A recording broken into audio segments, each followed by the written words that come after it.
European regionalization, which we will present it, and we are the group four. So, Carmela, go for it. Okay, thank you, Ethan. So let's talk about European regionalization. Next slide, please.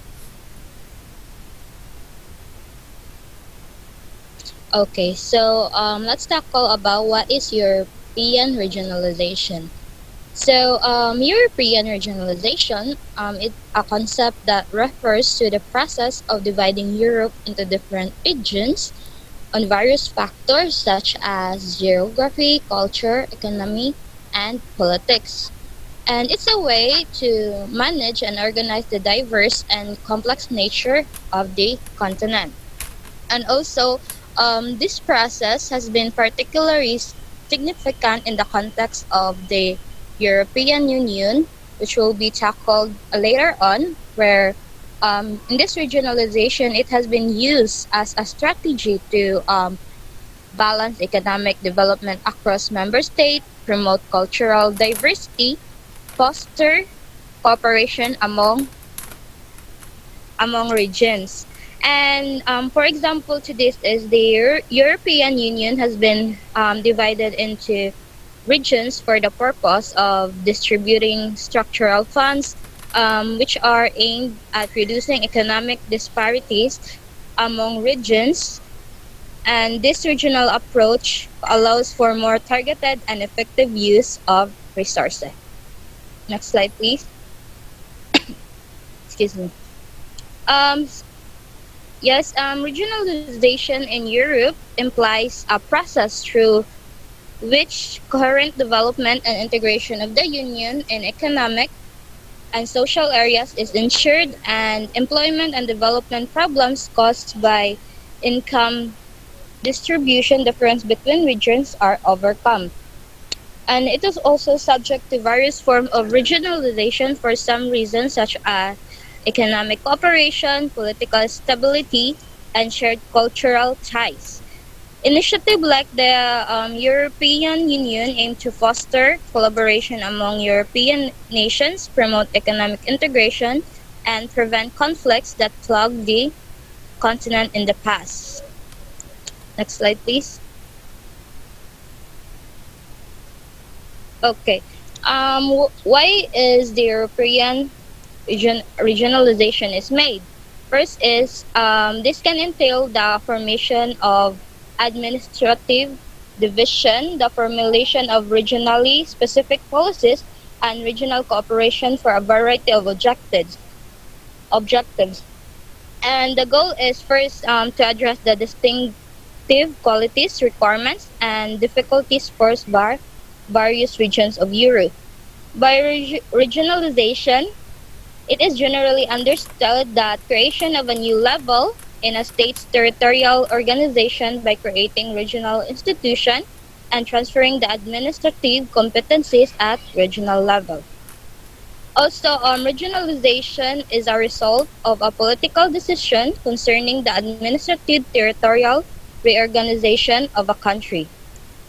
Regionalization is a dependent on the internal organization of a state and usually is realized by legal and administrative methods based on a decision setting up and delegating competencies at regional level. Now, let me call Leslyn for the background of the Europe regionalization. Okay, so I hope that I am clear at your end. So let's now proceed to the background of European regionalization, including its historical context. So during the last 50 years, Europe has undergone a political change of a seemingly contradictory nature. So the establishment of supranational European institutions, and at the same time the institutionalization of intermediate levels of the government that we shall also designate by the general qualifier regions. So in some European countries, regions have gained enormous political influence, while in others they perform mere administrative functions as a decentralized subdivisions of the state. So next slide please. So Through a number of initiatives implemented over the years, the Council of Europe has supported the European regionalization process.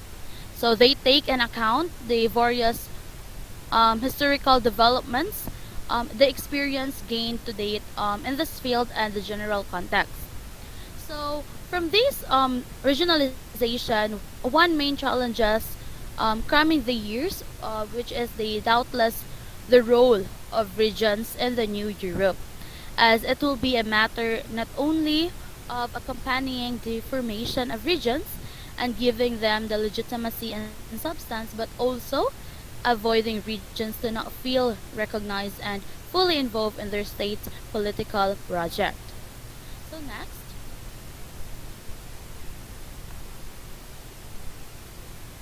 So again, Europe have termed regions with their different political and functional capabilities, and nowadays constitute a decision-making power to innermost importance for the European institutional structure. So to proceed, we have here the characteristics of regions under the European regionalization.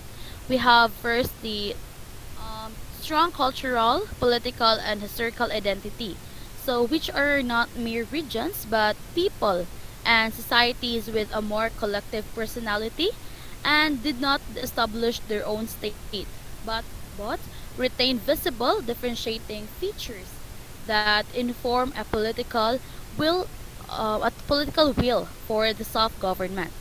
And another characteristic is the virtue of its association with the idea of good governance and the need to apply the principle of subsidiarity and citizens' demands for organization at regional level. So for the next part, so now let's proceed to the structures, the regionalization structures within the European Union.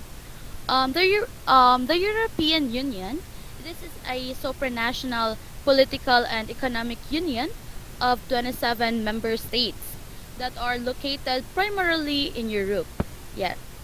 So the union has a total area of 4,233,255 kilometers squared and an estimated total population of over 448 million.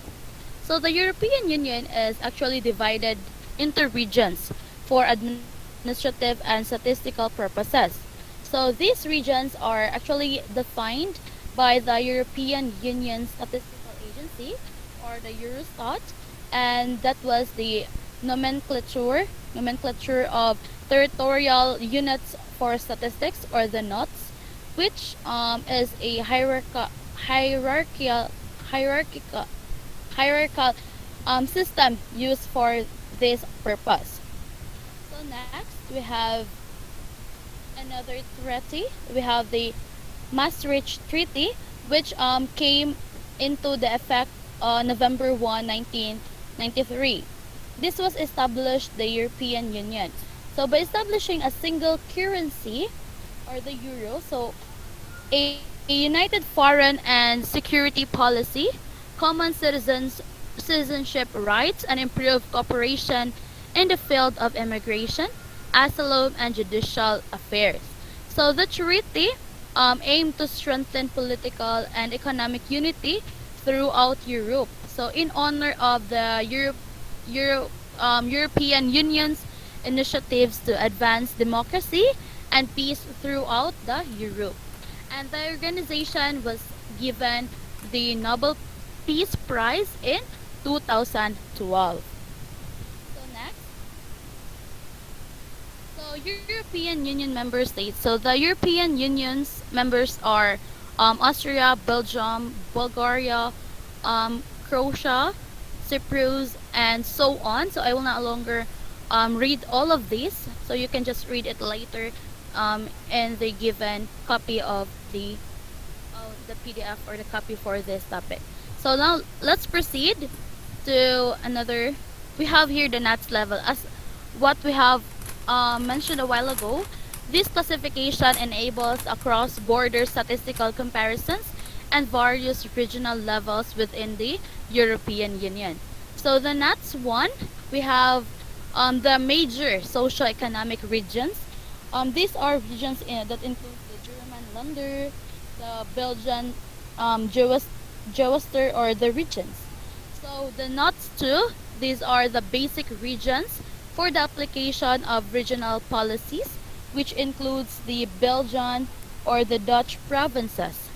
And the NOTS 3, the last one, we have the smaller regions for specific diagnosis, which are regions includes the French departments and also the Bulgarian oblasti. So those are the sample of regions that are part of the NOTS 1, NOTS 2, and NOTS 3. So let's now proceed.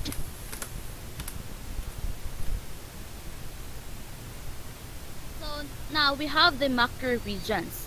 So macro regions, these are the groupings of region. Yes, Hello. Ethan. Um, can I call on Cello for the report for macro region? Thank Okay, you. thank you, Ethan, and thank you also, Leslin. So going over with the macro regions. So macro regions, which are grouping of regions that share common characteristics or objectives. So examples include Baltic Sea region, which includes Denmark, Estonia, Finland, Germany, Danube region, Austria, Bosnia, and Herzegovina, Bulgaria, and Adriatic Ionian region, which also includes Albania, Bosnia, and so on. So actually, guys, for the macro region, it is actually a policy framework which allows countries located in the same region to jointly tackle and find solutions to problems or to better use the potential they have in common. Next slide, please. So the EU or the European Union has developed macro-regional strategies to address common challenges faced by specific groups of regions. Okay, next slide, please. And then, lastly, for my part, Council of Europe partial agreement. So it's actually um, the Council of Europe also has regional initiatives, including partial agreements that focus on specific themes or geographic areas. So, for instance, the Center for Sport and Youth. Next slide, please. And of course, the North-South Center, which of course includes global education. So, this program brings together different stakeholders to strengthen global development education through intercultural learning, dialogue, and networking in Council of Europe member states and neighboring regions. For the youth cooperation, of course, this program provides training and capacity building for young people and youth organizations and facilitates their participation in decision and policy making. And lastly, which is the women empowerment. This program aims at empowering and protecting women at all levels of society through the promotion and dissemination of Council of Europe tools, in particular in the southern and eastern Mediterranean region. Thank you.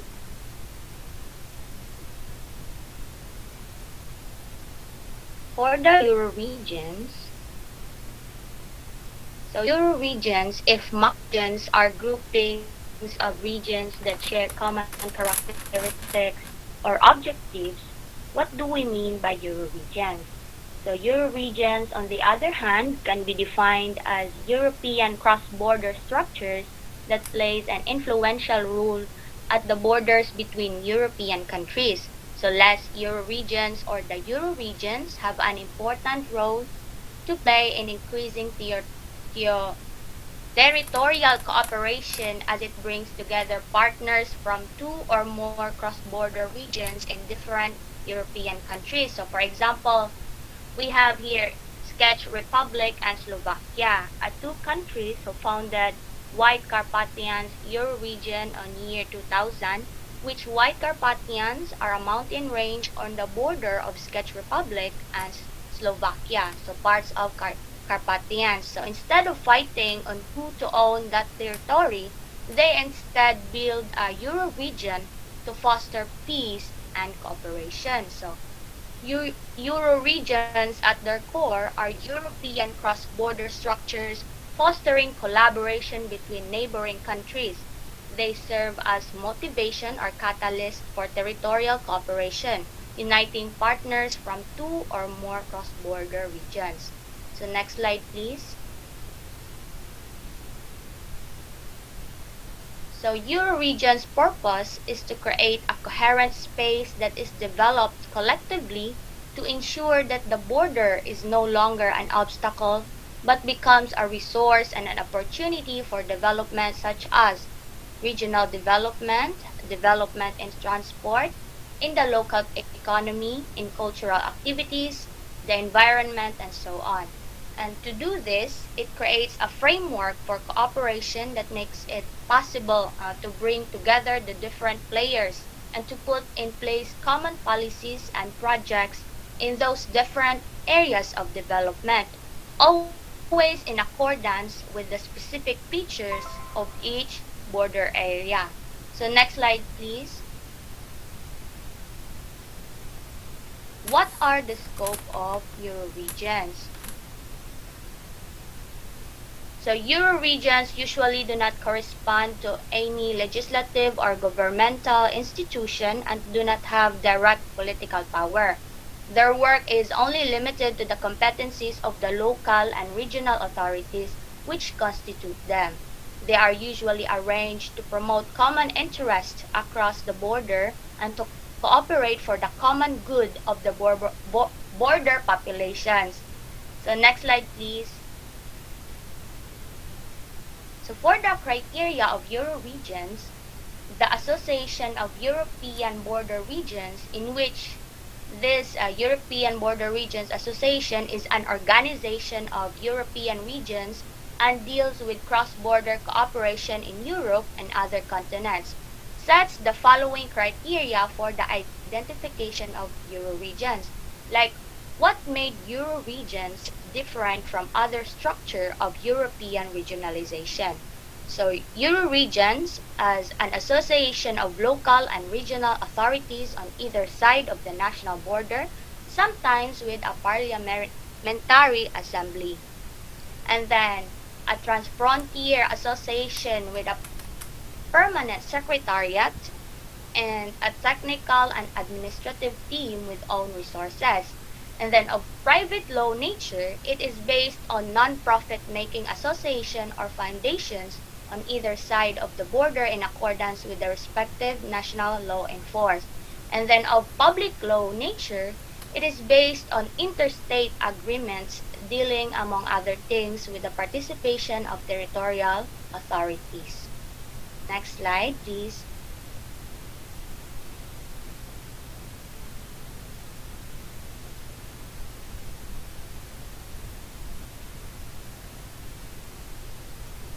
Okay, so who among the European countries formed Euroregions? So we have here the list of Euroregions, although it is not complete since at the present time there are more than 60 Euroregions divided in 5 different subregions categories, which are Eastern Europe, Western Europe, Northern Europe, Southern Europe, and Central Europe. So next slide. Right. So the operating regions that we will be showing here have usually have different or local names in each participating country. So we only listed 7 different Euro regions from different countries to give an example. So listed here are also the particular participating countries and the year the Euro region was founded. So we have the Adriatic Ionian Euro region from Albania, Bosnia, and Herzegovina, Croatia, Italy, Montenegro, and Slovenia, which are the participating countries founded in 2006. So the Black Sea Euro region from Bulgaria and Romania in 2008. And then next slide.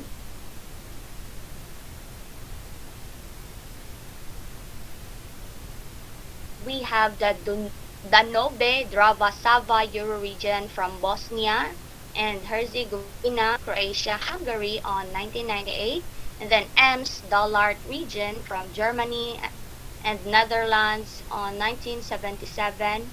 Then next slide please.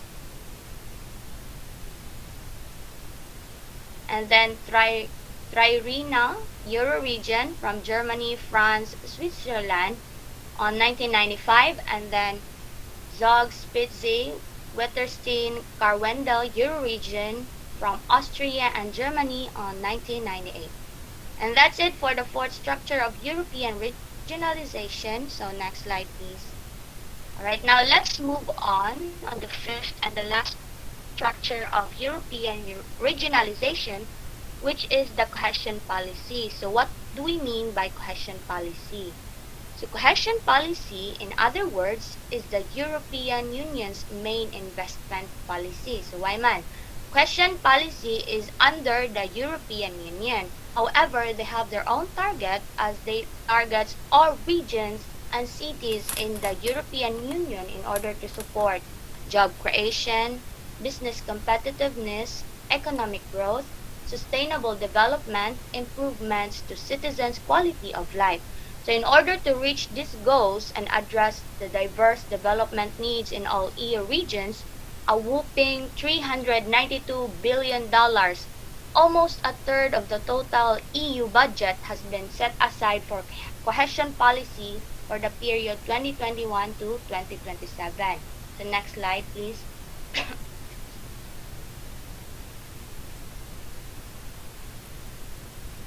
Cohesion policy has projects financed in the regions and cities contribute to the goals of the Commission priorities, notably one, European Green Deal, which means investing in a green future. So the Commission has pledged to mobilize at least $1 trillion in sustainable investments over the next decade. And then a Europe fit for the digital age. So the EU's digital strategy aims to make this transformation work for people and businesses while helping to achieve its targets of a climate neutral Europe by 2050. And then an economy that works for the people, ensuring social equality and security. The EU's unique social market economy allows economies to grow and to reduce poverty and inequality. So for the territorial dimension, cohesion policy provides special care and investment tools to territories to address specific issues. One is the border regions and cross-border cooperation in urban areas, remote islands, mountainous or sparsely populated areas, and outermost regions. The next slide, please.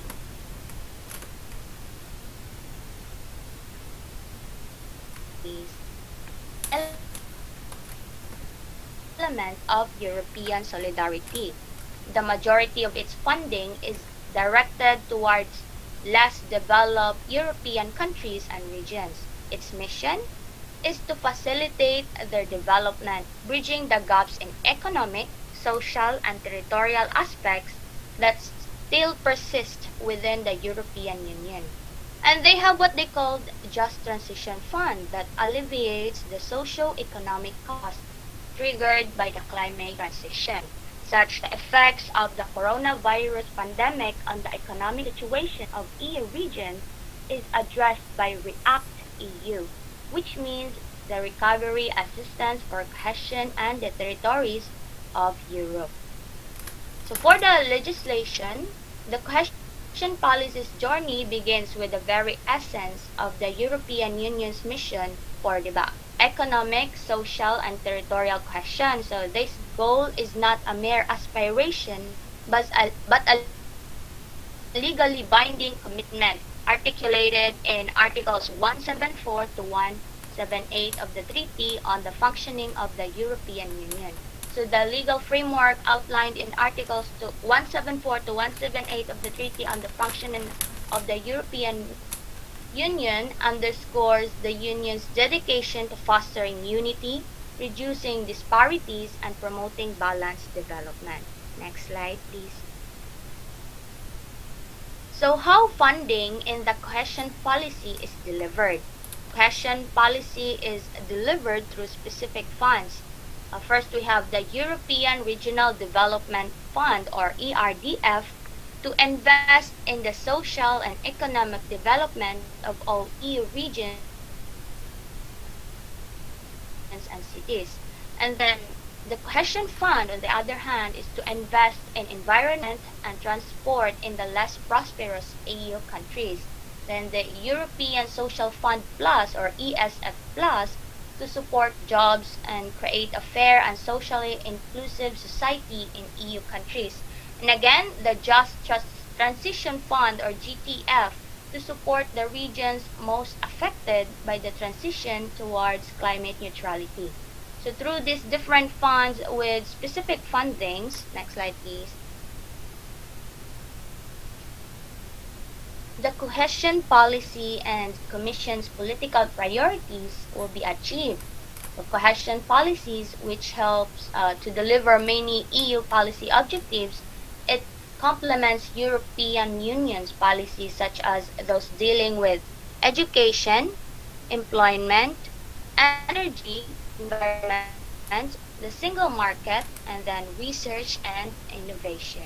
And that's it for the fifth structure of European regionalization. So the next topic will be about the treaties that shape European regionalization to be discussed by the next reporter.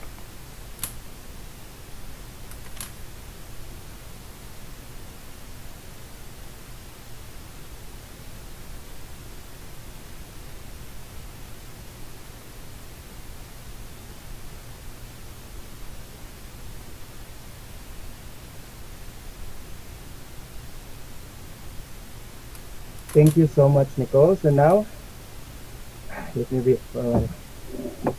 Okay, so now let's talk about the treaties that shape European regionalization. So this was connected on the question of why does the European regionalization was made. So there are quite few treaties that really shape the European regionalization. So let's talk first about the Treaty of Westphalia. So the 30 Years' War came to an end with the signing of this treaty in 1648, which also established state sovereignty. So this treaty significantly influenced the development of Europe's current nation-state structure. So this treaty that was established in 1648 was really the reason why there is a nation-state structure in the Europe. So next is the Treaty of Rome in 1957. So the European Economic Community (EEC) was founded by the Treaty of Rome, which also set the stage for member nations' economic institutions. So this treaty is the reason nga no naanay European nation or European Union. I know, right? It also laid the groundwork for collaboration that later extended for regional policy. So next slide. So now let's talk about the Maastricht Treaty 1992. Again, I am wrong about that. I stand corrected. So this is the treaty that really transformed the European Union. So it came from the EEC, or the European Economic Community, and was transformed to European Union and introduced the concept of European citizenship. So it expanded the EU scope beyond economic integration and paved the way for further regional cooperation. And next treaty is the Treaty of Amsterdam in 1997. So the Amsterdam Treaty strengthened the EU's European Union commitment to social and economic solidarity while amending the founding treaties. It brought attention to the necessity of structural changes to overcome regional imbalances. So that is the Treaty of Amsterdam in 1997. And now let's talk to the next treaty is the Treaty of Nice in 2001. The EU's enlargement was made easier by the institutional reforms outlined in the Treaty of Nice. Although it wasn't specifically related to regionalization, it had an impact on the method used to make decisions that affect regional policies. So the decision that is made in the Treaty of Nice really affect the regional policies. That's why it is one of the treaties that affects or shape the Europe regionalization. And The last treaty that we will talk about is the Treaty of Lisbon in 2007. So the Lisbon Treaty placed further emphasis on the importance of territorial, social, and economic integration. It improved the position of local and regional administration in the EU governance framework and expedited decision-making procedures. So that is for the treaty of that shaped the European regionalization. Now let's talk about the intergovernment resulting to the formation of European regionalization. So these intergovernments are the ones that give policies that say policies in order to make regions in Europe. So first is the Council of Europe. It was founded on May 5, 1949. The Council of Europe is an international organization whose mission is to advance democracy, human rights, and the rule of law throughout the European continent. And the European Council of Europe main office in Strasbourg, France. It is distinct from the European Union, and nations that are not members of the EU are among its members. So, um, to mean by that, the members of the European Union are the members that the countries that are not members of the European Union are the members of the Council of Europe within the Europe Panacea. So to read the aim of the Council of Europe is to achieve a greater unity between its members for the purpose of safeguarding and realizing the ideals and principles which are their common heritage and facilitating their economic and social progress. So more on it is really focused into advance democracy, human rights, and the rule of law. Next slide please. Next organization or intergovernments are the Organization for Security and Cooperation in Europe or OSCE. The OSCE is the world's largest regional security organization. It is a security organization with 57 participating states, including European countries. It focuses on conflict prevention, crisis management, and promoting democratic principles and human rights. So the aim of the OCE is provides a platform for political dialogue and decision making in the areas of crisis management, early warning, conflict prevention, and post-conflict rehabilitation. Through its, through its distinctive network of field missions, it also implements the political will of the member states. So it more focused on the preventions of disasters, crisis management, and etc. Next intergovernment is next slide please. The Nordic Council. So the Nordic Council is a regional intergovernmental organization that includes Denmark, Finland, Iceland, Norway, and Sweden, as well as the autonomous territories of Greenland, the Faroe Islands, and the Åland. I don't know what sound is it, but it's it. So, um, to read its aim, it strives to build a strong Nordic community within a strong Europe and play significant role in both European and international collaboration. The goal of Nordic cooperation is to protect Nordic and regional values and interests in the international community. Okay, next intergovernment is next, Baltic Assembly. So the Baltic Assembly is a political organization that brings together the parliaments of Estonia, Latvia, and Lithuania. So the aim of this organization or intergovernment is it is a regional body called the Baltic Assembly works to strengthen intergovernmental cooperation between Lithuania, Latvia, and Estonia. It looks for a unified stance and on a variety of global concerns such as political, cultural, and economic ones. The assembly decisions are advisory in nature. So most of these intergovernmentals focuses on policies that they really made to ensure that to ensure that there is a regions or division of regions in the Europe. So for the next report, we have Mary Eve. We all have Napaday last, which is the European Union, which is kanang discussed now for how many times, even the report of the last group. So the European Union is a political and economic union of 27 member states in Europe. It promotes regional integration through various policies and programs, including regional development funds, common policies, and decision-making processes. So the aim of the European Union is if within its border are promote peace, values, and the well-being of its citizen, offer freedom, security, and justice without internal borders, while also taking appropriate measures at its external borders to regulate asylum and immigration and prevent and combat crime. More on like the European Union focuses on defense, common policies, and decision-making processes.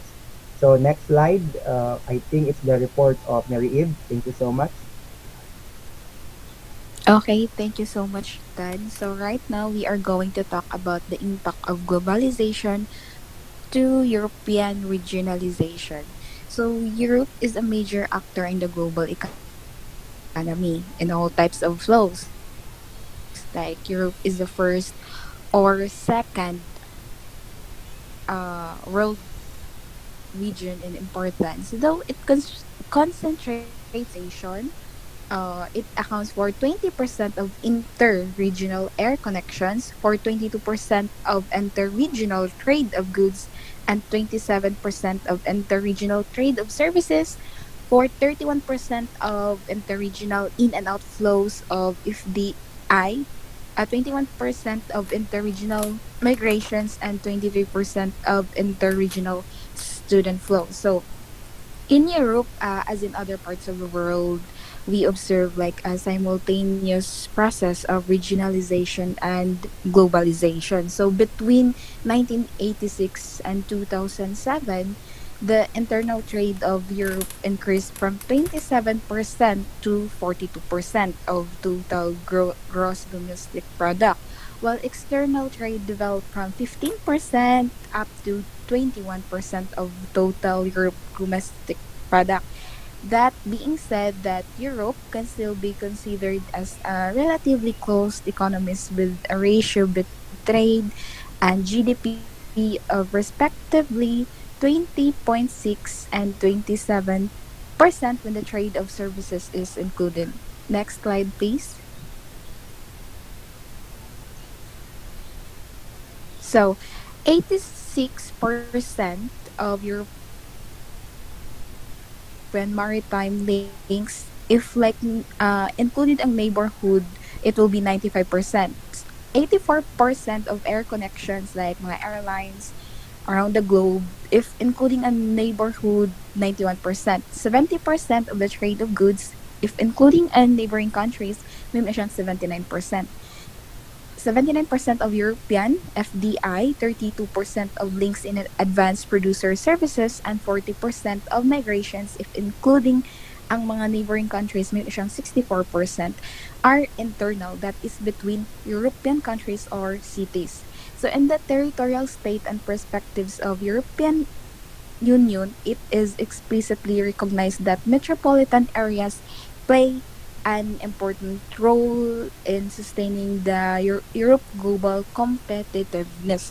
Another way saying that like metropolitan areas are decisive for Europe to grasp the opportunities of globalization. Like the role of metropolitan areas has been widely illustrated as the vital gateways of globalization. Europe needs like ports, airports, centers of services, knowledge production, innovation, as well as financial gateways that reach necessary concentration to benefit other economies in different fields. Next slide, please. Okay, so there are four mainly benefits of economic globalization in Europe. First is more trade for European companies. The European trade and numerous trade agreements negotiated by Europe make it a good region to do business. It is like the top trading partner for 80 countries. As a result, ang European considered as one of the largest players in international trade. It is the world's second largest exporter of goods. So ang first kay 'di ba China, kay almost all of the things kay made from China. Second ay ang Europe and the third kay ang US. So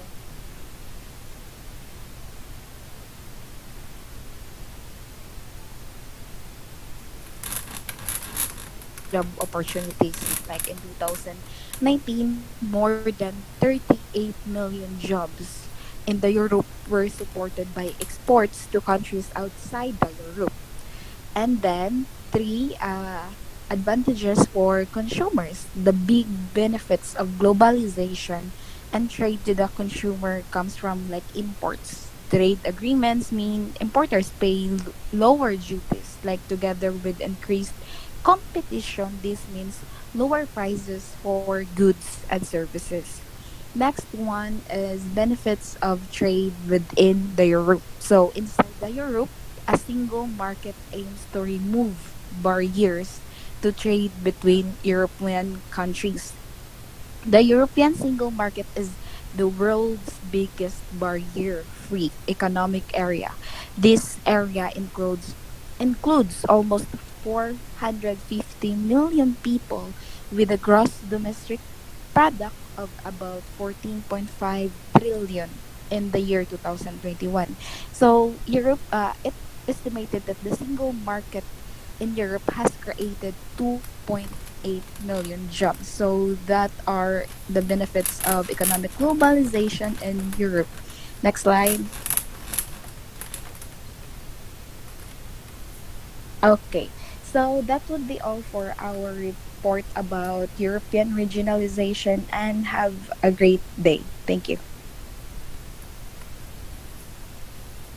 Thank you so much, Steve. Thank you so much, everyone. So that ends our report. So expect our exam link, Google link in the Google Classroom and in our GC. So mag-close siya by Wednesday same sa time atong last day.